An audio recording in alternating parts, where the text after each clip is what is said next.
Assalamu Alaikum and welcome.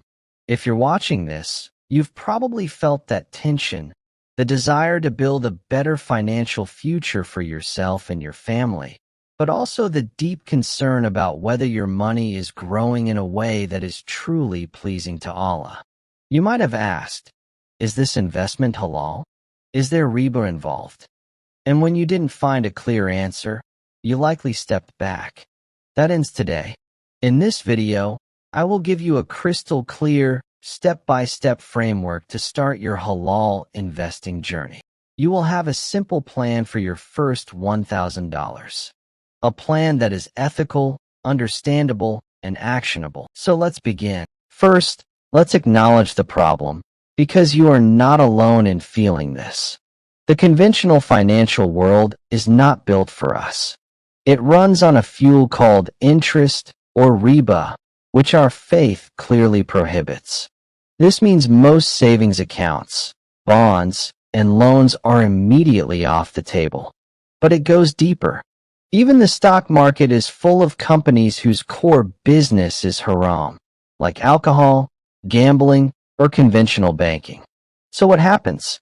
We get paralyzed by confusion. We see others investing and building wealth, but we feel stuck at the starting line, worried that any step we take might be the wrong one. This feeling, this uncertainty, is the biggest barrier. But here's the good news. Once you understand a few simple rules, the path becomes incredibly clear. You don't need to be a finance expert. You just need a reliable filter. And that brings us to the core of halal investing, the 3 filters. Think of these as a simple checklist. Any company you consider must pass all 3. Filter number 1, the business activity. The primary source of the company's income must be from a halal product or service. This includes sectors like technology, healthcare, consumer goods, manufacturing, and renewable energy. We actively avoid or screen out companies involved in alcohol, gambling, pork, tobacco, weapons, or conventional interest-based banking. Filter number 2, the financial health. The company must have a very low level of interest-bearing debt. A common rule used by scholars is that total debt should not exceed 30% of the company's total market value.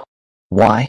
Because excessive debt often means the company is deeply involved in riba-based financing, which we want to avoid. Filter number 3, the source of income.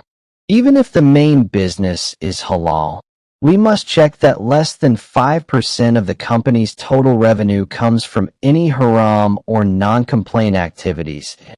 If a company passes these 3 filters, clean business, low debt, and clean income, it is considered a viable candidate for halal investment.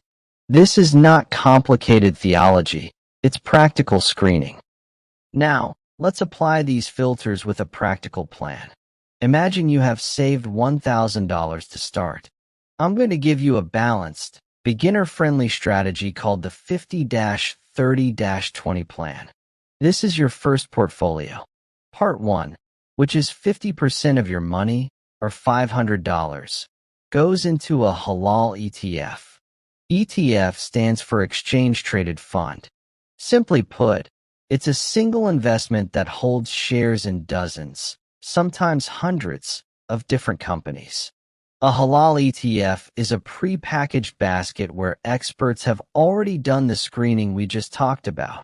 You buy 1 share of the ETF, and you instantly own small pieces of many halal-compliant companies. This is your foundation. It's diversified and simple. Popular examples include SBUS and HLAL. Part 2, which is 30% or $300, goes into buying shares of 1 single, strong company that you believe in, and that passes our 3 filters. This could be a giant like a Microsoft or a Pfizer, but only after you've verified its compliance. This portion aims for growth. Part 3, the final 20% or $200, goes into gold. You can invest in a Sharia-compliant gold ETF. Gold is a real asset, a historical preserver of wealth that is not tied to the debt-based financial system. It acts as a safety anchor in your portfolio. So, 50% in a halal ETF for safety and diversification, 30% in one strong stock for growth, and 20% in gold for stability. All right, you have the knowledge and the plan. Now, how do you execute it? Here are your 3 action steps. Step 1, the screening tool. Before you buy anything, you need to verify it. Download a free halal screening app on your phone right now. I recommend Zoya or Islamicly.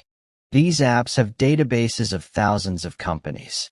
You simply type in a company name or ticker, and it will show you a clear report, pass or fail, based on the 3 filters. This is your research power. Step 2, the platform. You need a brokerage account to buy these investments. Many standard international platforms like Interactive Brokers allow you to buy the ETFs and stocks we discussed. In some regions, there are dedicated Islamic platforms like WAD. Do a quick search for a reputable broker available in your country. Step 3, the investment. Open your account, fund it with your $1,000, and make your 3 purchases: the halal ETF, the single stock, and the gold ETF. Remember, this is a long-term journey. Start, be consistent, and make sincere dua for barakah in your wealth. Let's recap quickly. 1. Use the 3 filters: business, debt, income, to screen any investment. 2. Follow the simple 50-30-20 plan to build your first portfolio. 3. Use a screening app and a brokerage to take action. If this clear, step-by-step guide helped you overcome confusion, please support this channel by hitting the subscribe button and turning on notifications. It truly helps us create more content like this. In our next video, we will explore 5 halal side hustles you can start online.